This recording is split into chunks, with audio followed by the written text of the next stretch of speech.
मोक्षमार्गस्य नेतारं भेत्तारं कर्मभूभृताम् ज्ञातारं विश्वतत्त्वानां वन्दे तद्गुणलब्धये वन्दे तद्गुणलब्धये।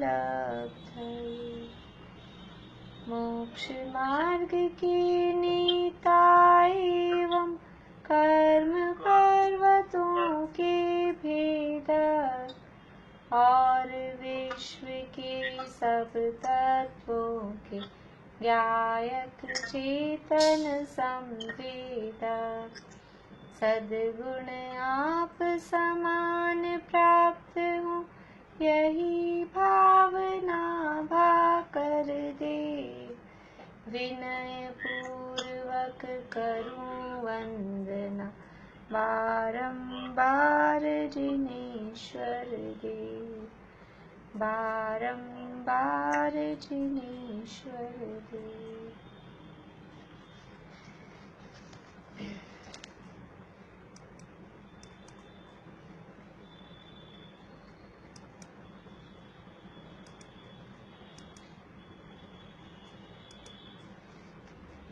तत्वार सूत्र नामक महाशास्त्र और इसके तीसरे अध्याय के आधार पर मध्यलोक की चर्चा हम कर रहे हैं।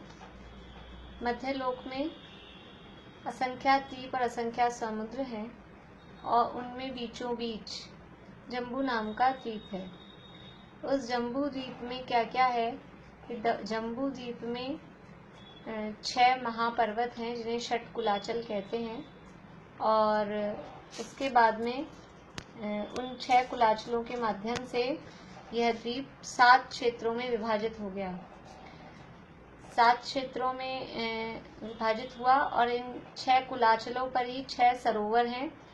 उन 6 सरोवरों से नदियां निकलती हैं जो इन 7 क्षेत्रों में 14 नदियां इन 7 क्षेत्रों में एक एक क्षेत्र में 2-2 नदियां बहती है।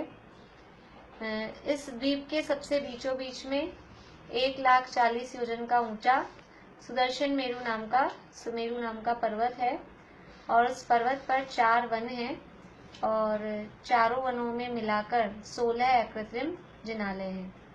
इस सुमेरु पर्वत से जुड़े हुए ही 4 गजदंत पर्वत हैं और एक एक गजदंत पर्वत पर एक एक अकृत्रिम जिनालय।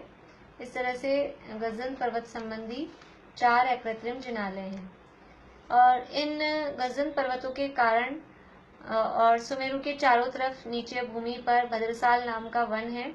इनके कारण जो नीचे का हिस्सा है वो 2 भागों में विभाजित हो गया और अर्धचंद्राकार 2 भाग हो गए। तो उत्तर का हिस्सा उत्तर कुरु और दक्षिण का हिस्सा देव कुरु, ऐसे ये कुरुक्षेत्र नाम की भोग भूमियां हो गई। उत्तर कुरुक्षेत्र में एक जम्बू नाम का वृक्ष है और देव कुरुक्षेत्र में शाल्मली नाम का वृक्ष है। जम्बू वृक्ष पर एक अकृत्रिम जिनालय और शाल्मली वृक्ष पर भी एक अकृत्रिम जिनालय। इस तरह से जम्बू शाल्मली वृक्ष संबंधी 2 अकृत्रिम जिनालय यहाँ पर हैं।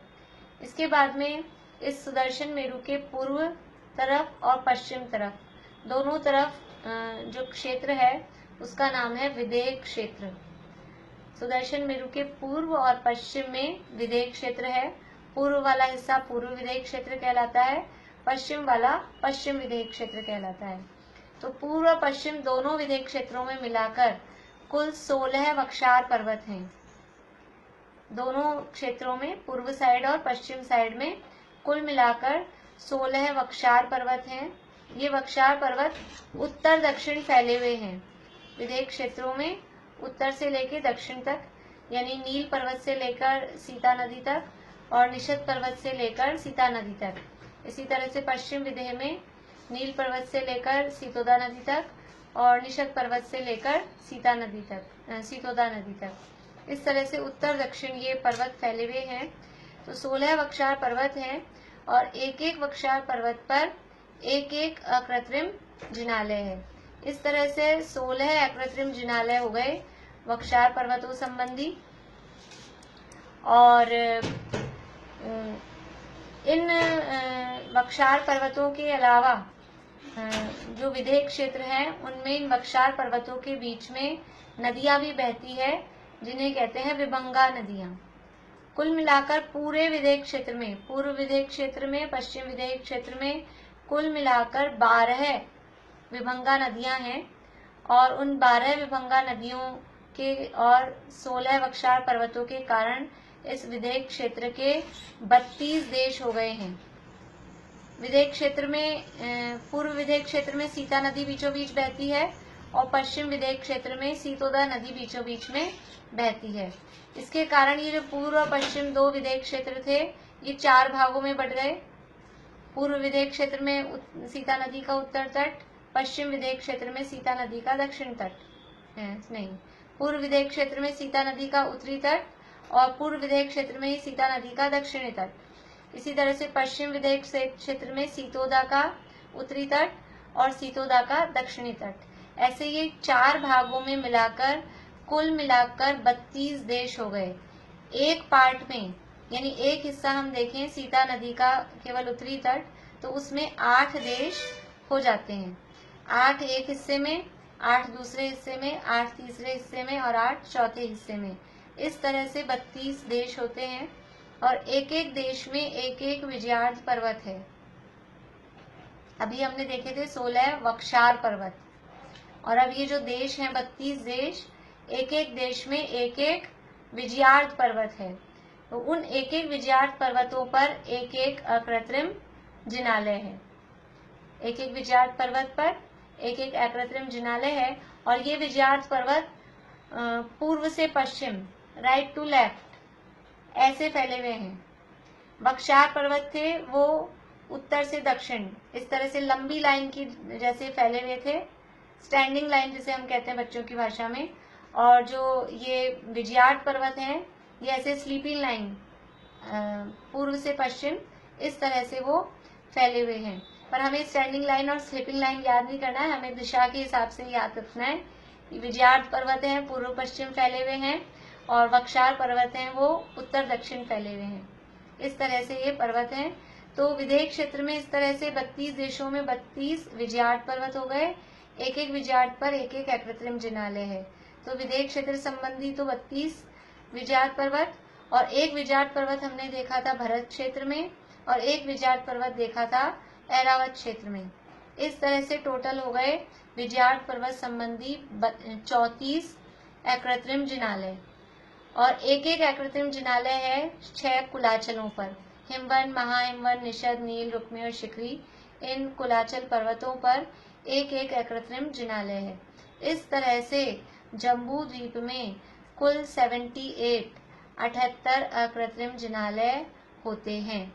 इनको शॉर्ट में बोलने के लिए हम सुमेरु पर्वत संबंधी, फिर गजन पर्वत संबंधी, फिर जम्बू शाल्मली वृक्ष संबंधी, फिर बख्शार पर्वत संबंधी, फिर विजयार्थ संबंधी और 6 कुलाचल संबंधी, ऐसे करके ये हमको शॉर्ट में याद करना है। मैं पूछूंगी बाद में किसी से भी, आप लोग याद दिला देना मैं भूल जाऊं तो, कि ये पूछना है मुझे, ठीक है। अभी लास्ट में पूछेंगे, लास्ट में पूछेंगे। अभी मैंने बंद कर दिया आपका बोलना, अभी थोड़ी देर पढ़ाई करेंगे, वरना बीच बीच में बहुत डिस्टर्बेंस होता है, प्रश्न भी बीच बीच में आते रहते हैं तो बात भी पूरी नहीं हो पाती है। आप लोग प्रश्न अपने रखे रखना, लिख लेना, याद नहीं रहे तो लास्ट में अपन करेंगे। सेकंड सेशन जो होगा उसमें फिर अपन ये करेंगे सब। कल हमने देखा था कि विदेह क्षेत्र में तीर्थंकर विद्यमान हैं। अभी जम्बू द्वीप में 4 तीर्थंकर विद्यमान हैं वो इस विदेह क्षेत्र में। तो ये 32 देशों में कहाँ कहाँ विद्यमान हैं। पहले तीर्थंकर का नाम है सीमंदर भगवान।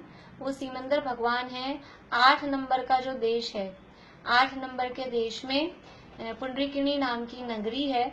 उस पुंडरीकिनी नाम की नगरी में, और ये 8 नंबर का देश किस जगह आएगा, लोकेशन कहाँ आएगी इसकी, कि सीता नदी के उत्तरी हिस्से में, पूर्वी विदेह क्षेत्र में सीता नदी के उत्तरी हिस्से में जो लवण समुद्र के किनारे की तरफ वाला जो देश पड़ेगा, लवण समुद्र की साइड वाला लास्ट वाला जो देश होगा वो 8 नंबर का आएगा। उसमें सीमंदर भगवान अभी वर्तमान में विद्यमान है, मौजूद हैं। वहाँ उनका समर्षण लगा हुआ है, दिव्य ध्वनि द्वारा उपदेश होता है। इसके बाद में दूसरे हैं युगमंदर भगवान। वो हैं 9 नंबर के देश में और 9 नंबर का देश जस्ट उसके दक्षिण में, सीता नदी के दक्षिण में, वही लवण समुद्र वाली साइड में कॉर्नर में वो 9 नंबर का देश पड़ता है। और वहाँ सुसीमा नाम की नगरी में युगमंदर भगवान विराजमान है। फिर तीसरे तीर्थंकर है बाहु नाम के। बाहु भगवान विराजमान है 24 नंबर का जो देश है। 24 नंबर का देश होता है पश्चिम विदर्भ क्षेत्र में, सीतोदा नदी के दक्षिण तट पर, वही लवण समुद्र की साइड वाली कॉर्नर वाला जो देश है, वहाँ 24 नंबर के देश में नगरी का नाम है विजया नगरी। विजया नगरी में, सही है नहीं? हाँ,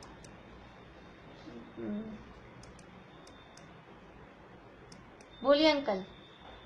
सरिता, ठीक है। विजया, वीत शोका नगरी, ठीक है ठीक है ठीक है।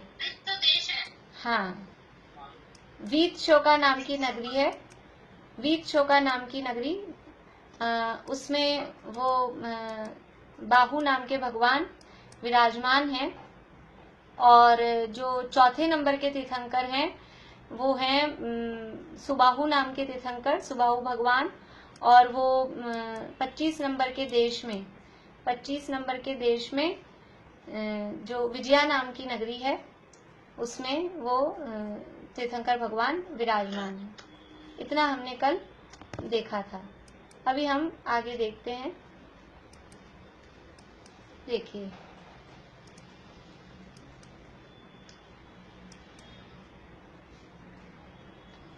ये अपनी स्क्रीन पे नक्शा आप लोगों को दिखाई दे रहा है।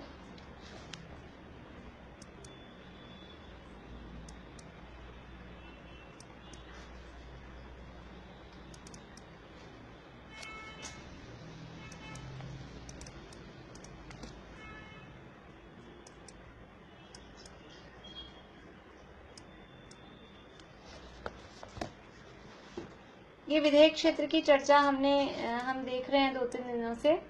और इस विधेयक क्षेत्र में 32 देश हमने देखे हैं। और हर देश में 6-6 खंड हैं, 6-6 खंड हैं।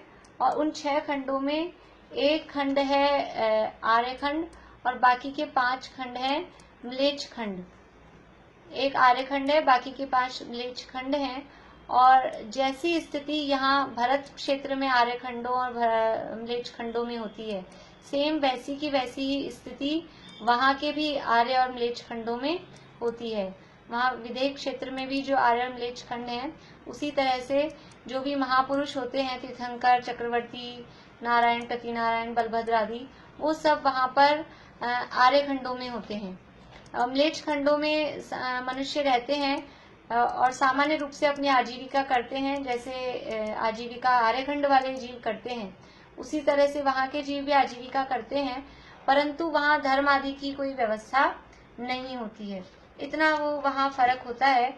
और जो भी जीव मोक्ष जाते हैं वो आर्यखंड में उत्पन्न हुए जीव ही मोक्ष जा सकते हैं। देखिए, चक्रवर्ती के संबंध में कल बात चल रही थी कि जो चक्रवर्ती है वो चक्रवर्ती वहाँ 6 खंड पर विजय प्राप्त करता है। चक्रवर्ती कहते ही उसे हैं जो इन पूरे 6 खंडों का राजा होता है। इन 6 खंडों पर विजय प्राप्त करता है तो वो विजय प्राप्त करने के लिए म्लेच्छ खंडों में भी जाता है। ऐसा कोई युद्ध नहीं होता, ऐसे कोई आमने सामने सेना हो, युद्ध हो, ऐसा कोई कुछ नहीं होता है। चक्रवर्ती का पुण्य इतना होता है कि सहज ही सब उसकी अधीनता स्वीकार करते हैं और सहज ही सब अपनी पुत्री का, जो भी वहाँ के राजा होते हैं, अपनी पुत्री का विवाह उसके साथ में करते हैं। अब जो अपनी लड़की की शादी कर देगा, जवाई बन जाएगा, तो जवाई के साथ कौन युद्ध करता है? और जवाई जी भी फिर ससुर जी के साथ युद्ध नहीं करते हैं। तो युद्ध करने की परिस्थिति बनती नहीं है। बस वो वहाँ के एक ऐसा होता है कि बस इन्होंने जीत लिया है, बाकी जो राजा जहाँ के होते हैं वो वहीं राज्य करते रहते हैं। ऐसा नहीं होता है कि उनको कोई मकान बदल दें, कि उनको महल में से निकाल दें, ऐसा कुछ भी नहीं होता है। बस एक उनका पुण्य के अधीनता सब स्वीकार करते हैं कि आप यहाँ के चक्रवर्ती हो, ऐसा सब उनको मानते हैं। तो वहाँ म्लेच्छ लड़कियों से भी चक्रवर्ती शादी करके लाता है। चक्रवर्ती की 96,000 रानियों में से 32,000 रानियां म्लेच्छ खंड की होती हैं।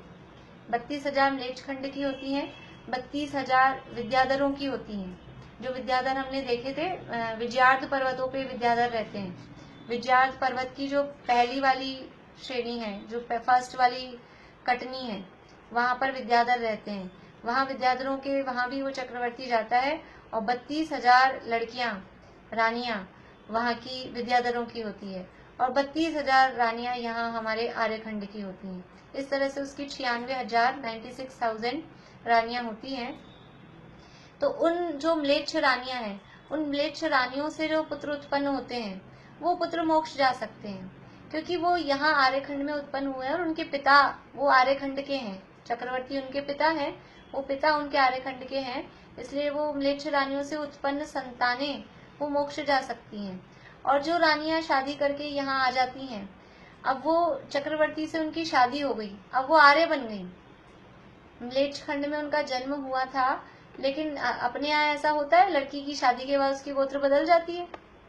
पहले कोई जो भी जिस भी सरनेम की हो, समझ लीजिए बाकलीवाल हो, कासलीवाल हो, पाटनी हो, फिर पाटनी की शादी कासलीवाल में हो गई तो वो कासलीवाल हो जाती है। इस तरह से गोत्र बदल जाती है। तो ऐसे ही वो म्लेच्छ थी और वो चक्रवर्ती आर्यखंड का है, उससे शादी करके अब उसकी गोत्र बदल गई है, तो वो भी सम्यक आदि प्राप्त कर सकती हैं। मोक्ष तो जा नहीं सकती स्त्रियां, लेकिन सम्यक तो प्राप्त करने में बाधा नहीं है, सम्यक तो प्राप्त कर सकती हैं। बाकी जो म्लेच्छ खंड में ही और उत्पन्न हुए हैं और म्लेच्छ में ही रहते हैं और उस रूप जो उनके परिणाम है, वहाँ म्लेच्छ खंडों में कुछ मंदिर आदि की पूजा पाठ आदि की इस तरह की कोई व्यवस्था वहाँ नहीं होती है। अब एक बात और थी कि जो तीर्थंकर, समझ लीजिए पुंडरीकिनी नगरी में श्रीमंत भगवान विराजमान हैं, तो वो विहार करके इधर से उधर जो और दूसरे 4 नंबर का देश है, अभी वो 8 नंबर के देश में है, तो वो 4 नंबर के देश में या 2 नंबर के देश में इधर उधर कहीं विहार उनका होता है या नहीं होता है? तो ऐसा नहीं होता है। जिस देश में वो हुए हैं, 8 नंबर के देश में वो हुए हैं, तो 8 नंबर के देश का जो आर्यखंड है, उस आर्यखंड का जितना एरिया है उसी में उनका विहार होगा। इसके अलावा वो म्लेच्छ खंडों में भी विहार नहीं होगा और इधर उधर, क्योंकि बीच बीच में ये विभंगा आदि नदियां हैं, वक्षार पर्वत हैं, इधर उधर भी तीर्थंकरों का गमन नहीं होता है। वहां दूसरे जो नंबर के देश हैं, 4 नंबर का देश है, 5 नंबर का देश है, वहां जो तीर्थंकर होंगे तो वो तीर्थंकर वहां होंगे। इधर वाले तीर्थंकर का विहार उधर नहीं होगा। आप सुशीला आंटी, आप अपना प्रश्न लिख के रखिए, मैं बाद में अनम्यूट एक साथ करूंगी। अभी मैंने सबको म्यूट कर रखा है, बाद में आपको मैं चांस दूंगी, आप लिख के रख लीजिए प्रश्न। इस तरह से ये यानी इधर से उधर नहीं जा सकते, तो तीर्थंकर का समावशरण ही इधर से उधर नहीं जाता है, तीर्थंकर इधर से उधर नहीं जाते हैं। अभी जो अपनी बात चली थी कल कि विदेह क्षेत्र में उत्पन्न होने की हम भावना भाते हैं, तो समझ लीजिए कोई ये सोचे विदेह क्षेत्र में उत्पन्न हो जाएंगे, तीर्थंकरों का समागम मिलेगा, तो तीर्थंकर तो है 8 नंबर के देश में और हम समझ लीजिए 4 नंबर के आर्यखंड में उत्पन्न हो गए, अब वहां तीर्थंकर ही नहीं है। तो ऐसी तीर्थंकरों का समवशरण ही इस देश से उस देश में विहार नहीं करता, तो सामान्य मनुष्य की कहाँ ताकत है कि वो इस देश से उस देश में विहार कर ले, गमन कर ले। सामान्य मनुष्य भी इधर से उधर नहीं जा पाते हैं। अपने यहाँ ही जहाँ आर्यखंड में तीर्थंकर का समवशरण लगा होता है, तो क्या सारे के सारे जीव समवशरण में चले जाते हैं? तब भी सारे नहीं जाते, बहुत सारे जीव घर में ही बैठे रहते हैं। अभी समझ लीजिए अपने मंदिर होते हैं, मंदिरों में प्रवचन हो रहा है, कार्यक्रम हो रहे हैं, आसपास में लोग जैन ही होते हैं तो भी नहीं जाते। कुछ लोगों को मंदिर जाने के भाव ही नहीं आते, मंदिर ही नहीं जाते हैं। तो ऐसा यहाँ भी हमको आर्यखंड में भी देखने को मिलता है और ऐसा ही और जगहों पर भी होता है। तो हम यानी बाद के परिणामों के भरोसे कि हम बाद में काम कर लेंगे, विदेह क्षेत्र में जाके कुछ कर लेंगे, उस भरोसे हम नहीं बैठे रहें। अभी जो कुछ हमें मिला है उसी में हमें ये काम अपना करना ही है। और विदेह क्षेत्र में जाने की जो हमारी इच्छा है, वहाँ विदेह क्षेत्र की जो महिमा है, विदेह क्षेत्र का नाम विदेह क्यों है? विदेह क्षेत्र को विदेह क्यों कहते हैं? वी यानी रहित और देह यानी शरीर, जहाँ निरंतर जीव शरीर से रहित होते रहते हैं, जहाँ से जीव निरंतर मोक्ष जाते रहते हैं, विदेह होते रहते हैं, इसलिए उस क्षेत्र का नाम विदेह है। ये उसकी महिमा है, यानी ये विशेष बात है। परंतु जो अभी नहीं जो काम कर रहा है वो बाद में कर लेगा, ऐसा सोच के हम अभी तो विषय भोग भोगे और हम सोच लेंगे इस बात की क्या गारंटी कि हम विदेह क्षेत्र ही चले जाएंगे, ऐसी कोई गारंटी तो नहीं है। इसलिए जहां भी जाना हो हमको तो अपना काम अभी कर लेना है, ऐसा विचार हमको अपना रखना चाहिए। इस तरह से ये विदेह क्षेत्र में थोड़ा सा मैं यहाँ आपको पढ़ के सुनाती हूँ कि किस तरह से वहाँ होता है। काफी कुछ वर्णन है, लेकिन अपन थोड़ा सा यहाँ देखते हैं कि विदेह क्षेत्र में किस तरह की परिस्थितियां रहती हैं।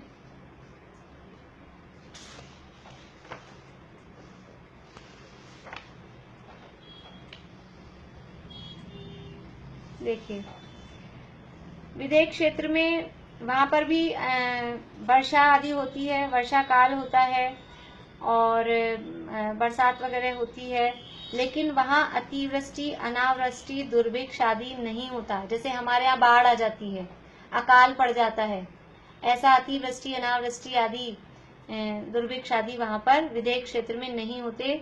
सदा सुभिक्ष ही रहता है, हमेशा जैसा प्रॉपर जो काल है उस अनुसार वर्षा काल में प्रॉपर यथा योग्य वर्षा होती है, ना अधिक होती है ना कम होती है, ना अकाल पड़ता है ना बाढ़ आती है। इस तरह की सदा सुभिक्ष वाली परिस्थिति वहां रहती है। शीतकाल में भी यथा आवश्यक वृष्टि, बरसात आदि, यानी सर्दी गर्मी आदि मौसम बदलते हैं, लेकिन वो मौसम के अनुकूल वहां परिस्थितियां बनती रहती है। हमारे यहाँ जैसा ऐसा हो जाता है कि जैसे समझ लीजिए इस बार मार्च अप्रैल तक भी ठंड चलती रही और कभी कभी नवंबर तक भी गर्मी रहती है, या बारिश के सीजन में तो बारिश आई नहीं और बाद में बारिश आ रही है। इस तरह से अव्यवस्था, या अधिक बारिश आ रही है या कम बारिश आ रही है, ऐसा वहां पर नहीं होता। विदेह क्षेत्र में अतिवृष्टि, अनावृष्टि, मूसा, टिड्डी, सुआ, अपनी सेना, शत्रु सेना कृत उपद्रव में 7 प्रकार की ईति नहीं है। यानी कभी वो ऐसे आता है, थोड़े दिन पहले भी न्यूज़पेपर में आया था, टिड्डी दल ने आक्रमण कर दिया, वो सारे आ गए ग्रास होपर्स वगैरह, तो ऐसा भी वहां नहीं होता है। और भी जो भी कुछ इस तरह की फसल को जो नुकसान करे, इस तरह की परिस्थितियां वहां पर नहीं होती हैं, जिससे अनेक मनुष्य तिर्यंच एक साथ मरने लगे, ऐसा कोई मरी रोग वहां नहीं फैलता है। कोरोना नहीं होता है वहां पर विदेह क्षेत्र में। विदेह क्षेत्र फिर तो चलना चाहिए, अभी तो कोई भी जगह ऐसी नहीं मिल रही पूरे वर्ल्ड में जहाँ कोरोना नहीं हो, तो अपन कहाँ जाएं। तो विदेह क्षेत्र चलना चाहिए, वहां का अपन को टिकट लगा लेना चाहिए, लेकिन ऐसा कुछ नहीं है, वो वहां की सामान्य परिस्थिति है। यहाँ भी ये जो विशेष रूप में हो रहा है ना, अभी भरत क्षेत्र में भी विशेष रूप से कभी सुनामी आती है, कभी कौन कौन सी दूसरे तूफान आते हैं समुद्रों में, अलग अलग टाइप के उनके नाम होते हैं, और अतिवृष्टि हो रही है, अनावृष्टि हो रही है, कभी बादल फट गया एकदम से, ये जो चीजें हो रही है, ये हुंडाव सर्पणी काल का विशेष प्रभाव है। ये अभी हुंडाव सर्पणी काल में विशेष रूप से होती है। हुंडाव सर्पणी काल क्या होता है कि बहुत सारे काल बीतने के बाद में कुछ ऐसा काल आता है जहाँ कुछ ऐसी बातें होती है जो सामान्य काल में नहीं होती, तो वो ऐसा अवसर्पणी काल में होता है और उस काल को कहते हैं हुंडाव सर्पणी। अब अवसर्पणी क्या, उत्सर्पणी क्या है, ये हम देखेंगे थोड़े दिन बाद में। ऐसा ये काल का नाम है, काल होते हैं इस तरह के, और उसमें ऐसा कुछ होता है। तो ये समझ लीजिए इस समय खराब काल है, हुंडाव का मतलब है खोटा काल है, उस खोटे काल के कारण ये ऐसा यहाँ पर विशेष रूप से दिखाई दे रहा है। अभी जो अपने को समझ लीजिए ये विकलत्र जीव भी बहुत ज्यादा चींटियां, बहुत ज्यादा मच्छर, मक्खी, कीट पतंगे जो दिखाई देते हैं, ये भी हुंडाव सर्पणी काल का विशेष प्रभाव है। सामान्य जो अवसर्पणी उत्सर्पणी काल होते हैं उनमें भी विकलत्र जीव होते हैं, लेकिन इतने ज्यादा नहीं होते जितने ज्यादा अभी दिखाई दे रहे हैं। ये ऐसा ही काल का प्रभाव ज्यादा है। तो इस तरह का कोई मरी रोग वहां नहीं होता है। वहां अन्य मति नहीं होते, ये विशेष बात विदेह क्षेत्र के संबंध में। विदेह क्षेत्र में कोई भी अन्य मतों संबंधी एकमात्र आगे जिन देव के अतिरिक्त अन्य कोई कुदेवादी नहीं है, एकमात्र जिनेन्द्र भगवान का जैन शासन, जैन धर्म ही वहां होता है, और दूसरे कोई भी धर्म, दर्शन, मत, मान्यताएं इनके मंदिर, उनके मंदिर, ये वाले बाबा जी, ये वाले भगवान, ऐसा कोई भी वहां नहीं होते हैं। एकमात्र जिनेंद्र भगवान, उन्हीं के मंदिर होते हैं, उन्हीं का शासन होता है, और अन्य मत, अन्य मंदिर वहां पर नहीं होते हैं विदेह क्षेत्र में। यानी सीधे सीधे शब्दों में कहें, ग्रहित मिथ्यात्व के साधन, ये अन्य मत जो हैं वो सब ग्रहित मिथ्यात्व के साधन है, ग्रहित मिथ्यात्व के साधन वहां पर नहीं होते हैं।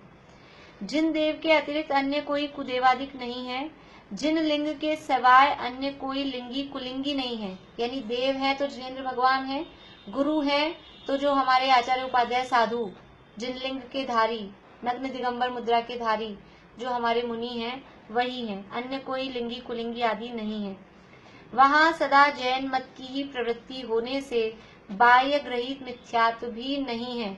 बाहर में जो दिखने वाला ग्रहित मिथ्यात्व है वो ग्रहित मिथ्यात्व वहां नहीं है। अब जीवों की मान्यता में चलता है, मान्यता का निषेध नहीं है, कोई अपने मान्यता में इन अरहंत भगवान को, जिनेंद्र भगवान के संदर्भ में ही मिथ्या मान्यता पोषण करके ग्रहित मिथ्यात्व पोषित कर ले, वो एक अलग मैटर है।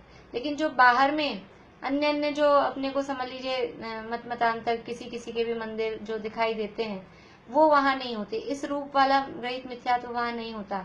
हाँ, लेकिन भगवान को ही, सीमंदर भगवान विराजमान है और सीमंदर भगवान को ही ऐसा मान लें कि ये हमारा ये दुख दूर करेंगे, इनकी ऐसी मान्यता कर लें, हम इनको ऐसा छत्र चढ़ाएंगे, ऐसा करेंगे तो हमारा ये रोग दूर हो जाएगा, इस तरह की यदि मान्यता कुछ करते हैं भगवान के संदर्भ में भी, कि भगवान हमारे बच्चे की शादी करा देंगे, कि हमारे बच्चा उत्पन्न करा देंगे या धन संपत्ति बढ़ा देंगे, ऐसी जो मान्यता है, ये मान्यता का नाम ग्रहित मिथ्यात्व है।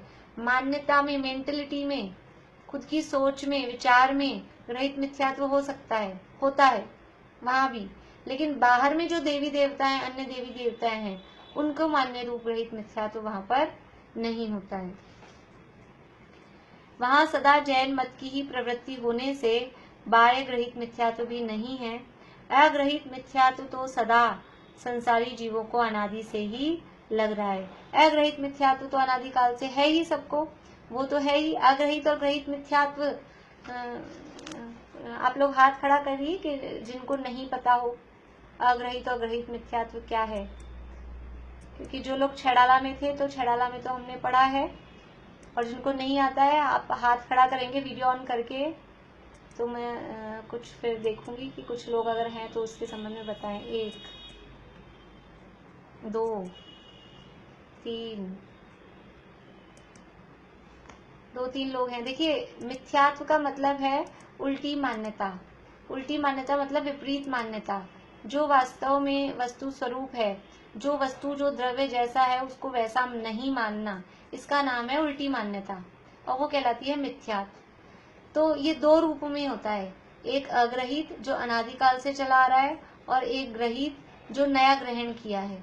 तो अनादिकाल से जो हमारी उल्टी मान्यता चली आ रही है, अनादिकाल से क्या उल्टी मान्यता चली आ रही है कि द्रव्यों के संबंध में उल्टा मान रखा है, तत्वों के संबंध में विपरीत मान रखा है, जीव को अजीव मान रखा है, अजीव को जीव मान रखा है। मैं हूँ जीव आत्मा और ये है शरीर अजीव, इन दोनों को एक मान रखा है। जीव को शरीर मान रखा है, शरीर को जीव मान रखा है। ये जीव अजीव तत्व के संबंध में उल्टी मान्यता है। सुख के कारण को दुख का कारण मान रखा है, दुख के कारण को सुख का कारण मान रखा है।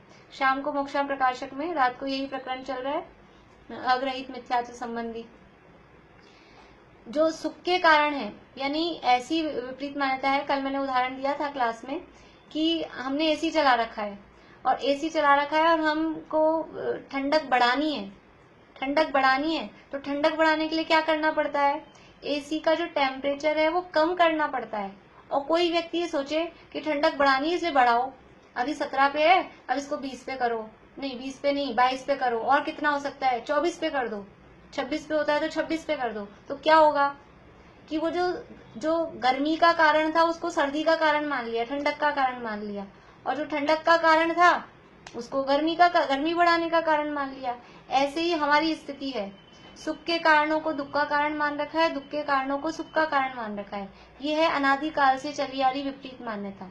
ये इस भाव में नई ग्रहण की हुई नहीं है, ये बाय नेचर सबके अंदर भरी हुई है ये विपरीत मान्यताएं। सुख स्वरूप जो मोक्ष दशा है वो जानते ही नहीं है, और जो संसार की अवस्था है स्वर्ग को ही मोक्ष मान लेते हैं। तो ये ऐसी जीव अजीब, मैं गोरा, मैं काला, मैं मोटा, मैं पतला, ये शरीर को मैं मान रखा है, जीव को नहीं जान रहे हैं। और मैं आंख से देखता हूँ, मैं नाक से सूंघता हूँ, मैं कान से सुनता हूँ, तो देखने जानना तो जीव का काम है, ये आंख नाक कान तो शरीर के अंग है। ये है, ये विपरीत मान्यता, ये अनादिकाल से चली आ रही है। इसको कहते हैं अग्रहित मिथ्यात्व। जो इस भाव में नया ग्रहण किया नहीं, ये जन्म से अपने आप ऐसी मान्यता अंदर भरी हुई है कि ये जो है यही मैं हूँ, इसमें जो तकलीफ होती है उससे कष्ट मानते हैं। और कुछ मान्यता ऐसी होती है जो इस भाव में नई ग्रहण कर लेते हैं, वो कहलाता है ग्रहित मिथ्यात्व, कि वो सच्चे देवशास्त्र गुरु का सही स्वरूप नहीं जाना, और इस भाव में देव का गलत स्वरूप जाना, शास्त्र का गलत स्वरूप जाना, गुरु का गलत स्वरूप जाना, धर्म का गलत स्वरूप जाना, तो देव गुरु धर्म का, देवशास्त्र गुरु का विपरीत स्वरूप माना, वो कहलाता है ग्रहित मिथ्यात्व। जैसे भगवान कुछ हमको सुख दुख देने वाले नहीं है, लेकिन भगवान को सुख दुख देने वाला मानना, ये भगवान हमारा भला कर देंगे, भगवान की कृपा होगी जब कोरोना दूर होगा, अगर ऐसा हम मानते हैं तो ये ग्रहित मिथ्यात्व है। भगवान की कृपा होने पर कोरोना तो तब दूर होगी जब भगवान ने कराया हो। अगर भगवान ने कोरोना कराया तो भगवान कहेंगे जो ऐसे जीवों को तकलीफ देवे, जो कोरोना करा के जीवों को तकलीफ दे तो वो भगवान कहेंगे। भगवान तो तकलीफ दूर करने वाला मानते हैं ना, फिर अगर तकलीफ दूर करने वाला भगवान है तो तकलीफ देने वाला, क्योंकि जो देता है वही दूर करता है, जिसके कारण तकलीफ होती है वही उसको ठीक करता है। तो ऐसे भगवान हमारे को धन संपत्ति दे देंगे। यदि धन संपत्ति में सुख होता और वो उसको देने वाले होते तो वो खुद क्यों छोड़ के, कोई भी तीर्थंकर हमारे ऐसे कोई गरीब हो, खाने पीने की वस्तुएं नहीं हो, ऐसा किसी का बैकग्राउंड देखा हमने कभी पुराण पढ़े हो तो? सब अच्छे राजा महाराजा, 24 के 24 तीर्थंकर होके आप देखिए, इन राजा के पुत्र, इन राजा के पुत्र, सब राजा थे, तो फिर वो क्यों छोड़ छोड़ के अपनी राज्य संपदा चले गए?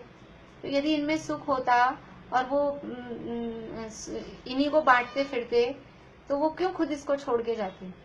महावीर भगवान बच्चे दे देंगे, तो महावीर भगवान बच्चे दे देंगे और बच्चों में सुख होता तो वो खुद क्यों नहीं शादी करके बच्चे पैदा करते? ऐसा विचार हम नहीं करते। लेकिन ये ऐसी जो मान्यताएं हैं, देव शास्त्र गुरु के संबंध में विपरीत मान्यताएं। देव का स्वरूप होता है वीतरागी और सर्वज्ञ। जो वीतरागी और सर्वज्ञ होते हैं, वीतरागी मतलब राग द्वेष से रहित, और रागी द्वेषी देवी देवताओं को, जिनके साथ में स्त्रियां हैं, अस्त्र शस्त्र हैं, वस्त्र आदि पहने हुए हैं, ये सब राग द्वेष के प्रतीक हैं। शस्त्र रखना वो द्वेष का प्रतीक है, कपड़े रखना, स्त्री बगल में खड़ी रखना, ये राग का प्रतीक है। ऐसे ही देव और ऐसे ही गुरु, ये सब रागी द्वेषी हैं। उनको सच्चा देव, उनको पूज्य मानना, उनको धर्म मानकर उनको पूजना, वो सब कहलाता है ग्रहित मिथ्यात्व। और ये ऐसी जो मान्यता है, ये इस भाव में नई ग्रहण करते हैं, नई सीखते हैं। ये जन्म से कोई नहीं सीख के आता है ऐसी मान्यताएं, लेकिन देख देख के सीखते हैं, एक दूसरे की देख के सीखते हैं। ये अच्छा ऐसा करते हैं, ये इस तरह से मांगते हैं, तो अपने को भी ऐसा करना चाहिए। तो ये कहलाता है ग्रहित मिथ्यात्व। देव शास्त्र गुरु के संबंध में जो विपरीत मान्यताएं हैं, गुरु कुदेव कुधर्म को सच्चे देव शास्त्र गुरु मानना, वो कहलाता है ग्रहित मिथ्यात्व।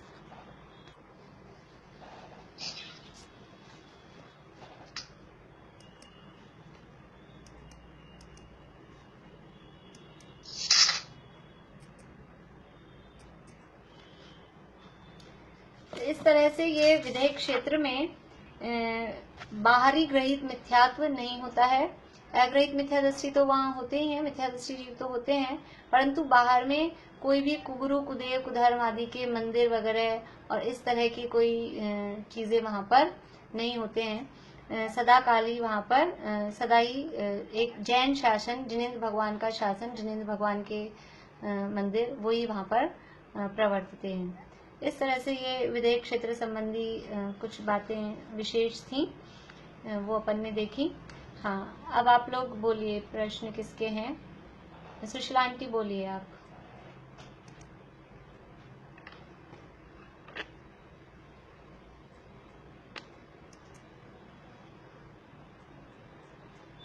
और किसी को पूछना है कुछ? मैं पूछूंगा। हाँ बोलिए। ये जो तीर्थंकर है विदेश क्षेत्र के, इनकी जगह क्या यही मतलब इसी देश में ही होंगे या चेंज होते रहते हैं? ये 4 तीर्थंकर 8वें में 24वें में बोले ना, ये 4 तीर्थंकर अभी वर्तमान में यहाँ पर हैं, और इसके अलावा अन्य देशों में भी तीर्थंकर हो सकते हैं, लेकिन ये जो 4 सदा रहते हैं, सीमंदर, युगमंदर, बाहु और सुबाहु, ये इसी नाम के हमेशा रहते हैं, वो अभी इन देशों में हैं। ऐसा। और फिर बाद में इनकी जगह यानी इनकी जगह दूसरे आएंगे तो वो भी इसी नाम के आएंगे, और अन्य देशों में दूसरे तीर्थंकर हो सकते हैं, उनके नाम कुछ भी और हो सकते हैं।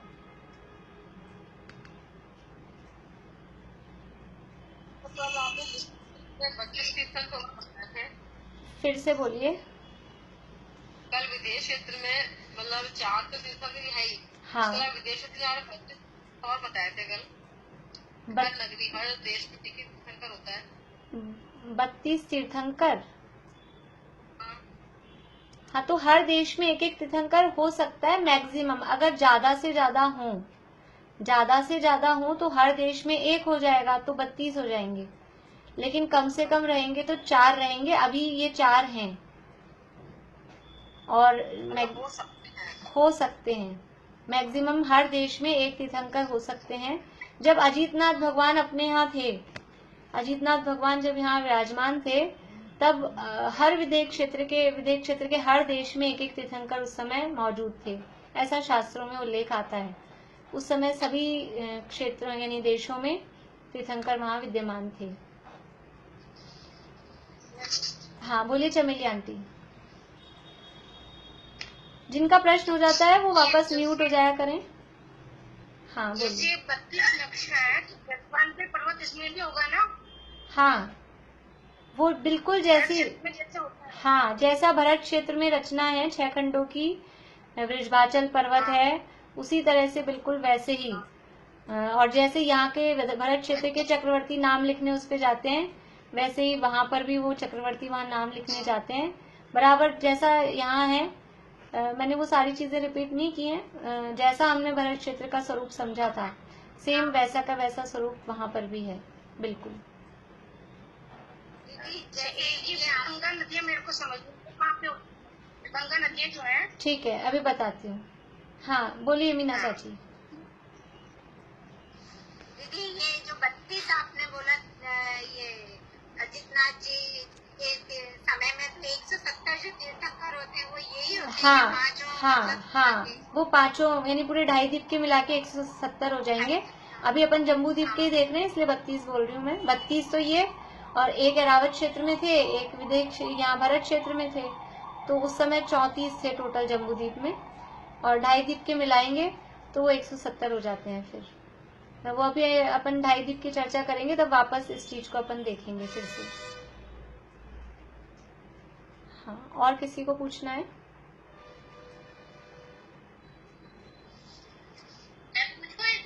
हाँ, बोलिए मीनू दी। हाँ, ये हुंडाव सर्पणिका सर खाली ये 5वें 6ठे काल में होता है या पहले दूसरे से चौथे मतलब 30वें चौथे तक?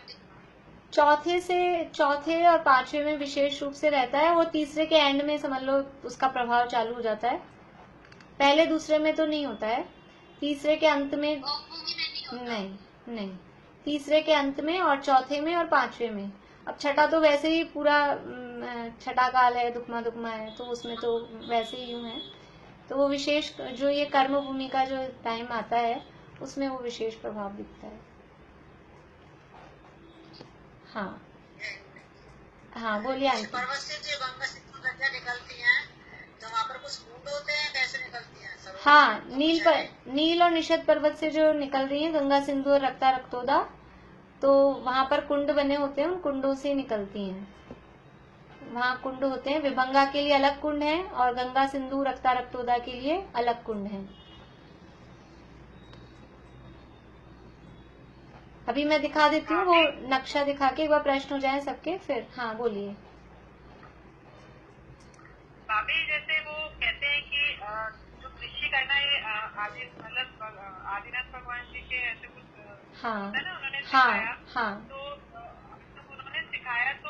ऐसा भी बोलते हैं कि कृषि में दोष है, मतलब जो कृषि करते हैं उसमें जीवों की हिंसा होती है, तो फिर मतलब कैसे वो करेंगे कि उन्होंने दूसरों को तो सिखा दिया, अब फिर वो मतलब पाप हो रहा है, मतलब ये ऐसे कैसे कैसे हो देखिए वो उस समय एक्चुअल में वो राजा थे, भगवान नहीं हुए थे, राजा ऋषभदेव थे। और उससे पहले आदिनाथ भगवान से पहले यहाँ भोग भूमि चलती थी। भोग भूमि का मतलब है कि कुछ किसी को यानी अन्न अनाज वगैरह फल फ्रूट कुछ उगाने नहीं पड़ते थे, वृक्ष होते थे अपने आप ऑटोमेटिक, कल्प वृक्षों से खाना बना बनाया, फल जो चाहिए, कपड़े जो चाहिए वो बनी बनाई ऑटोमेटिक पेड़ों से मिल जाती थी। अब वो पेड़ तो गायब हो गए क्योंकि वो टाइम चेंज हो गया, वो भूमि से कर्म भूमि में कन्वर्ट हो गए। तो वो जो ये क्या होता है, ये जो चेंज होता है ये धीरे धीरे होता है, धीरे धीरे होता है। तो कुछ जीव वो जो भोग भूमि में जन्म जिनका हुआ था, जो आज तक कल्प वृक्षों से काम कर रहे थे, अभी धीरे धीरे उन्होंने देखा कि कल्प वृक्ष गायब होते जा रहे हैं, हम चीजें मांगते हैं वो दे ही नहीं रहे, प्रोडक्शन कम हो गया है, तो हमारी जो आवश्यकताएं वो पूरी नहीं हो पा रही हैं। और समझ लीजिए भूख प्यास तो बराबर भूख प्यास भी बढ़ जाती है।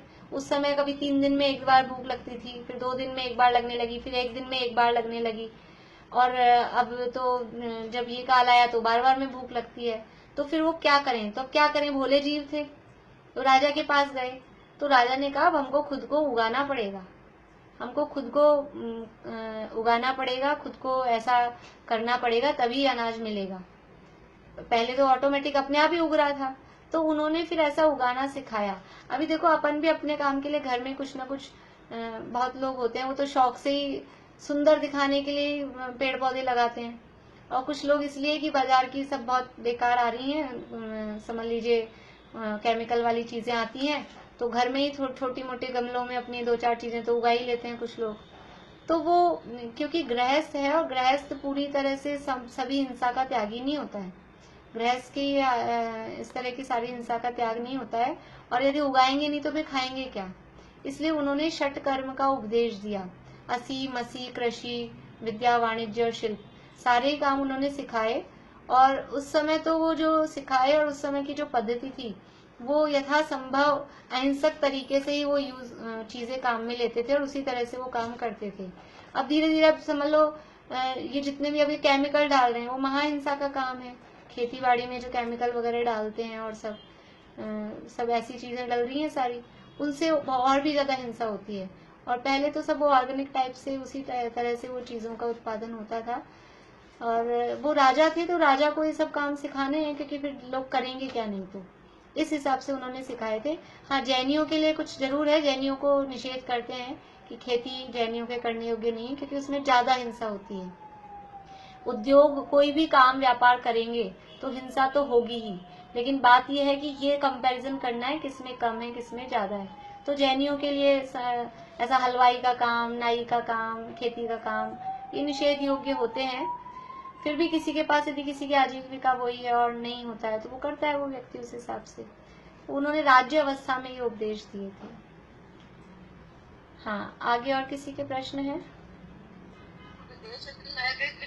होता है अग्रहित, आपकी आवाज बिल्कुल, आपका चेहरा तो दिखता ही नहीं है और आवाज भी कुछ शब्द तो निकल जाते हैं, प्रॉपर नहीं आ पाती है, तो मुझे आधा अधूरा समझ में आता है।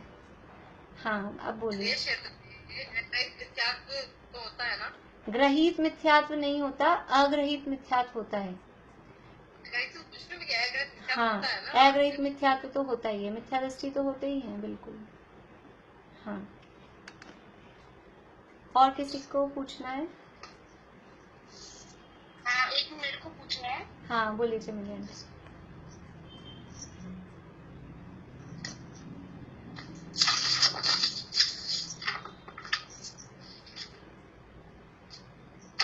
ये जो लोग की वो पहले वाले मतलब उसमें है नेट वाले में लोग की उत्तर दक्षिण जो मोटाई बताई आपने 7 वो मुझे समझ में नहीं आई। पूरा पश्चिम के साथ आ रही है, उत्तर दक्षिण तो ऊपर से नीचे आएगी ना मतलब? नहीं, उत्तर दक्षिण ऊपर, लोक, जब लोक के संदर्भ में हम बात करेंगे तो वो लोक घनाकार है, 3 डायमेंशन में है, तो ऊपर नीचे कहलाएगी ऊंचाई। ऊपर नीचे जो अपन देख रहे हैं वो कहलाएगी ऊंचाई। और पूर्व पश्चिम कहलाएगी चौड़ाई, और जो अंदर की गहराई है उसको कहेंगे मोटाई। तो वो अंदर की गहराई कहलाएगी उत्तर दक्षिण। अंदर की जो आप ऐसा समझिए, आप कोई डब्बा रखिए, है ना, अपने समझ लीजिए कोई भी डब्बा हो, चौकोर सा, कैसा भी कोई डब्बा हो, उस डब्बे को आप रखिए, अभी उसको समझिए लोक है, तो वो अपन समझेंगे कि वो लोक है। तो उसमें ऐसे जो देखेंगे, अभी मेरे पास यहाँ कुछ इस तरह का नहीं है, समझ लीजिए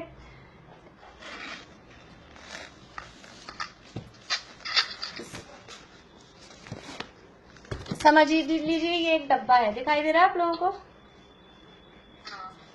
ये एक डब्बा है, ये 3 डायमेंशन में है ना, ये लोक है। तो ये अब इसको कैसे कहेंगे अपन, ये है पूर्व पश्चिम हिस्सा है, यहाँ रखूं तो दिखेगा आप लोगों को, दिखाई दे रहा है? ये जो हिस्सा है, ये है इसका, ये वाला हिस्सा है पूर्व पश्चिम, और ये जो अपन नक्शे में इसको उत्तर दक्षिण कहते हैं, वो नक्शा अपना 2 डायमेंशन में होता है, उसमें मोटाई नहीं होती है, उसमें केवल लंबाई होती है और चौड़ाई होती है। तो जब 2 डायमेंशन में होता है तो हम इसको उत्तर दक्षिण कहते हैं, लेकिन जब 3 डायमेंशन में होता है तो इसको कहते हैं ऊंचाई, और ये है उत्तर दक्षिण। अभी इसको ऐसे अपन रखेंगे तो ये तो पूर्व पश्चिम है, जैसे अपन नक्शे में कहते हैं, ये पूर्व और ये पश्चिम ये है, और ये ऐसा ही तो उत्तर दक्षिण कहते हैं नक्शे में। नक्शे में हम जब कहेंगे तो ऐसे ही उत्तर दक्षिण कहेंगे ना, इस तरफ से। तो ये उत्तर है और ये दक्षिण है, और ये है ऊंचाई। जब 3 डायमेंशन में होगा ना तो ये ऊंचाई होगी, ठीक है? हाँ,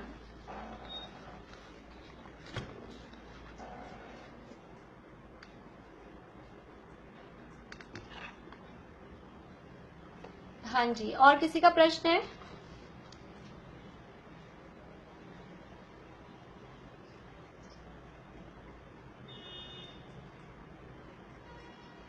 चलिए, तो ये 1-2 प्रश्न थे, अपन नक्शे में देख लेते हैं इनको, और फिर ये लोग वाणिज्य व्यवसाय सब करते हैं। हाँ, काम धंधा सब करते हैं, जैसे अपन यहाँ रहते हैं और जैसे अपने होता है, काम धंधा होता है, शादी विवाह होते हैं, और खाना बनाना वगैरह, बिल्कुल अपने जैसा है उसी तरह का सारा काम वहाँ पर होता है। देखिए ये नक्शा आपको दिख रहा है स्क्रीन पर, इसमें एक प्रश्न था कि विभंगा नदियां कहाँ हैं। ये देखिए, ये विदेह क्षेत्र है, ये पूर्वी विदेह क्षेत्र है, सीता नदी का उत्तर तट है, और इसमें ये एक वक्षार पर्वत है सबसे पहला, इसके बाद में ये दूसरा वक्षार पर्वत है। इन 2 वक्षार पर्वतों के बीच में ये नील पर्वत पे एक कुंड बना हुआ है, विभंगा नाम का कुंड, और इस कुंड में से एक नदी निकल रही है। ये नदी निकली है और ये आकर सीधा सीता नदी में मिली है, ये कहलाती है विभंगा नदी। 2 वक्षार पर्वतों के बीच में एक विभंगा नदी है।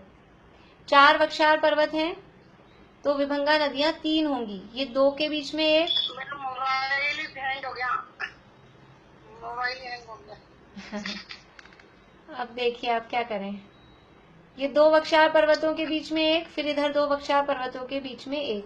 तो इस तरह से वक्षार पर्वतों के बीच में नील पर्वत से, और दक्षिण की तरफ देखेंगे तो निषद पर्वत से इस तरह से नदी निकल रही है, इसको विभंगा नदी कहते हैं। अभी जो गंगा सिंधु कहाँ से निकल रही है? हाँ, वही बता रही थी मैं। नेक्स्ट, गंगा सिंधु और रक्ता रक्तोदा, यानी जो नील पर्वत से जो नदियां निकल रही हैं पूर्व और पश्चिम विदेह में, वो है गंगा और सिंधु नदियां, और निषद पर्वत से जो नदियां निकल रही हैं पूर्व और पश्चिम दोनों विदेह क्षेत्रों में, वो है रक्ता और रक्तोदा। तो ये भी यहाँ देखिए छोटे छोटे कुंड बने हुए हैं, नील पर्वत के कॉर्नर पर छोटे कुंड बने हुए हैं, उनसे ये नदियां निकल रही हैं। इधर निषद पर्वत के कॉर्नर पर छोटे कुंड बने हुए हैं, उनसे ये नदियां निकल रही हैं। वहाँ कुंड हैं उनके निकलने के लिए, और उन कुंडों से ये नदियां बराबर निकलती हैं। गंगा जो नदी निकलती है उसके कुंड का नाम गंगा कुंड है, सिंधु नदी के कुंड का नाम सिंधु कुंड है, रक्ता नदी के कुंड का नाम रक्ता कुंड, और रक्तोदा नदी के कुंड का नाम रक्तोदा कुंड। ऐसे कुंडों के नाम इस तरह से वहाँ इस नाम के कुंड हैं, और उनसे ये नदियां निकलती हैं। जो बनावट पीले रंग का, ये क्या कृत्रिम जिनालय है ये वाला? हाँ, ये जो पीले रंग के बने हुए हैं ये कृत्रिम जिनालय यहाँ मंदिर जैसे बने हुए हैं। तो इस तरह से कृत्रिम जिनालय बने हुए हैं। जिनको नहीं समझ में आए हो वो अपने इस नक्शे में भी देख के गिन सकते हैं किस तरह से यहाँ पूरे जम्बूद्वीप में 78 कृत्रिम जिनालय होते हैं। इस तरह से ये अपनी सामान्य चर्चा, ये एक थोड़ी सी बात और है, ये इधर आप देख लीजिए, इस तरफ मैं आपको दिखा रही हूँ पश्चिम विदेश क्षेत्र की तरफ। ऐसी ही रचना उधर पूर्व विदेश क्षेत्र में है। ये जहाँ ये एंड हो गए हैं ये देश 24 नंबर का देश हुआ, और 24 नंबर के देश के बाद में ये यहाँ एक दीवार बनी हुई है, वेदी लिखा हुआ है, और इसके बाद में फिर थोड़ी सी जगह बची हुई है, क्योंकि ये तो है राउंड में और अपने जो देश हैं वो तो सीधे सीधे हैं। तो वो सर्किल में अगर अपन लाइन खींचेंगे तो ये लास्ट की ये बच जाती है इस तरह की। समझ लीजिए अपन गोल कुछ बेल के, रोटी बेल के, और हम अगर उसके वो बनाते हैं शक्कर पारे, तो ये लास्ट वाला ऐसा निकल जाता है अगर अपने को बिल्कुल सीधे सीधे बनाने हैं। तो ऐसा ये लास्ट का हिस्सा है। तो ये लास्ट में जो खाली जगह दिख रही है यहाँ पर वन है, इसका नाम है भूतारण्य। इधर भी वन था, भद्रसाल वन के साइड्स में जो जगह बची हुई थी, उत्तर कुरु और देवकुरु के और भद्रसाल वन के साइड्स में जो जगह बची हुई थी वहाँ वन था, वहाँ उसका नाम था देवारण्य। और इधर लवण समुद्र के पास में जो जगह बची हुई है वहाँ जो वन है उसका नाम है भूतारण्य। मैं लिख के दिखा दूं आपको।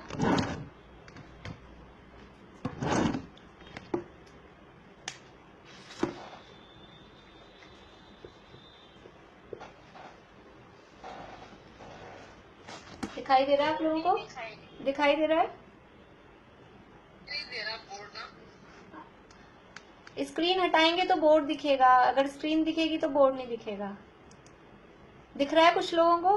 तो हाँ करें तो मुझे पता लग जाए। हाँ ठीक है, ठीक है।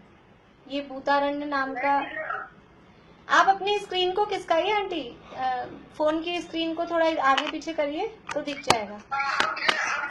हाँ, क्या लिखा है? भूतारण्य, भूत और अरण्य, भूतारण्य। मैं बोल देती हूँ ऐसे ही मुंह से, छोटा सा शब्द है। भय में बड़े ऊ की मात्रा, त में आ की मात्रा ता, र आधा न, नमो वाला आधा न, और ये भूतारण्य। पूर्व विदेश क्षेत्र में भी तो होगा ये? हाँ, उधर भी है, दोनों साइड है। पूर्व विदेश क्षेत्र में भी जो ये जगह बचती है वहां पर भी है भूतारण्य नाम का वन, और पश्चिम विदेश क्षेत्र में भी। मैं इधर किसका के भी दिखा देती हूँ आप लोगों को। ये देखिए, उससे पहले क्या बताया था? अरण्य क्या? भूतारण्य ही बोला आंटी, भूतारण्य वही बोला। भूतारण्य से पहले क्या बताया था? यही बताया था, भूतारण्य ही बताया था और कुछ भी नहीं बताया था। अच्छा। देखिए ये पूर्व विदेश क्षेत्र में भी इसी तरह से, ये यहाँ जो 8 नंबर का देश है, 8 नंबर के देश के बाद में और 9 नंबर के देश के बाद में ये लवण जो अपनी जम्बूद्वीप की बाउंड्री वॉल है जगती, और यहाँ पर ये बाउंड्री वॉल है विदेश क्षेत्र की, इन दोनों के बीच में ये वन है, इसका नाम भूतारण्य वन है। और ये जो बाउंड्री वॉल है विदेश क्षेत्र की, वो इसका नाम वन वेदी। इधर भी ये वन वेदी है और इधर भी वन वेदी है। वेदी का मतलब वही दीवार, बाउंड्री वॉल, और ये वन है, इस वन की बाउंड्री वॉल है। ऐसे ये यहाँ के अभी 8 नंबर के देश के जो जीव हैं वो इस बाउंड्री वॉल को क्रॉस करके इस वन में नहीं जा पाते हैं। जो सामान्य मनुष्य हैं, कोई विद्याधर हो या कोई किसी को विशेष रिद्धि हो, वही जा सकते हैं। बाकी जैसे हम लोग अपनी जगह पर ही रहते हैं ना, हम लोगों में से कितने लोग अमेरिका जा पाते हैं, कितने लोग हम में से दुबई चले गए हैं। हम जहाँ हैं, कुछ लोग तो ऐसे हैं कि जयपुर छोड़ के बम्बई नहीं गए होंगे, ऐसे भी लोग होते हैं। तो जो जहाँ रहते हैं वो वहीं रहते हैं जिंदगी भर, बहुत कम होता है कि इधर जाना आना हो।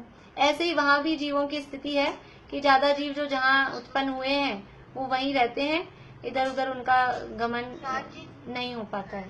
बहुत गर्म हो जाता है ना, तो क्या करते हैं? हाँ जी, कौन बोल रहे हैं? खेत में काल परिवर्तन नहीं होता ना, चौथा काल। हाँ, चौथा काल ही सदा रहता है। वो अपन विशेष काल के संबंध में, देखिए काल के संबंध में जो भी प्रश्न है वो अपन काल की चर्चा करेंगे। कुछ अभी 2-3 सूत्रों के बाद में, तो वहाँ आपके सारे प्रश्नों के जवाब हो जाएंगे।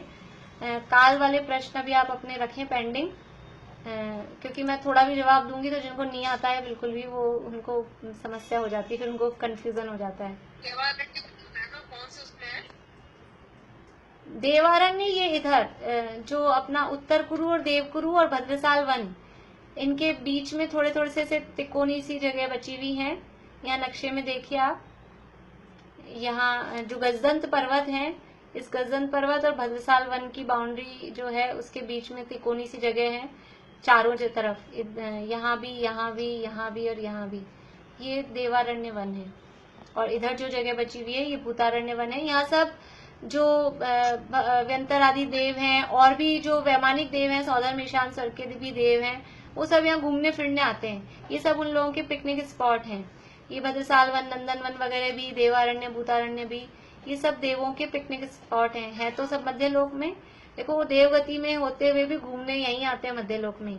हमको देवों की महिमा आती है, देव बनना चाहते हैं और वो देव बन के घूमने तो यहीं आते हैं मध्य लोक में। इसलिए अपन तो जहाँ है ना वहीं अच्छे हैं, और जहाँ है वहीं से अपना काम कर लेना चाहिए अपने को।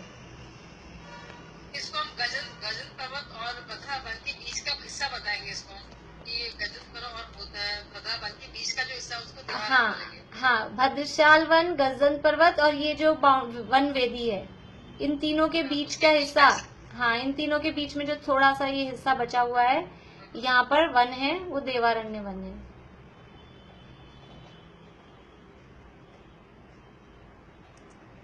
चलिए, हो गया सबका। अब आज अपन इतना ही रखते हैं, कल तो संडे है, परसों रखेंगे नेक्स्ट क्लास।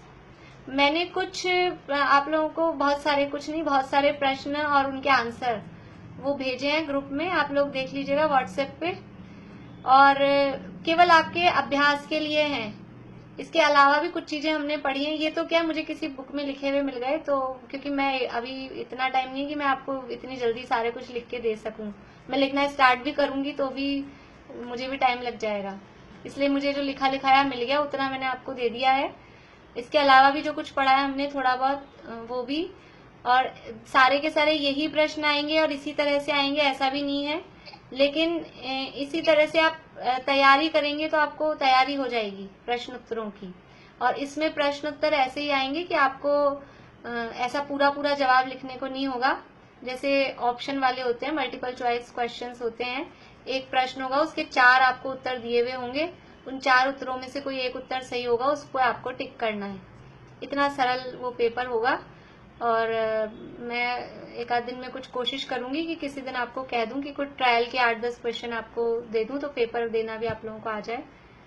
और कुछ प्रश्न ऐसे होंगे जो आपको हाँ और ना में जवाब देना होगा। एक वाक्य लिखा होगा, वो वाक्य सही है या गलत है, उसका हाँ और ना में जवाब, बस इतना ही पेपर में, इतना ही आएगा। ऐसे बड़े बड़े प्रश्न पूरे ऐसे नहीं आएंगे, लेकिन ये तैयारी के हिसाब से मैंने आपको दिए हैं कि कुछ जो बड़े लोग हैं वो लिख नहीं पाते होंगे, कुछ बातें नहीं लिखी होंगी, तो तैयारी कर सके आप लोग, इसलिए मैंने ये दिए हैं। और भी इसके अलावा अगर मैं कुछ लिखूंगी और कर पाऊंगी तो मैं वो भी आपको दे दूंगी।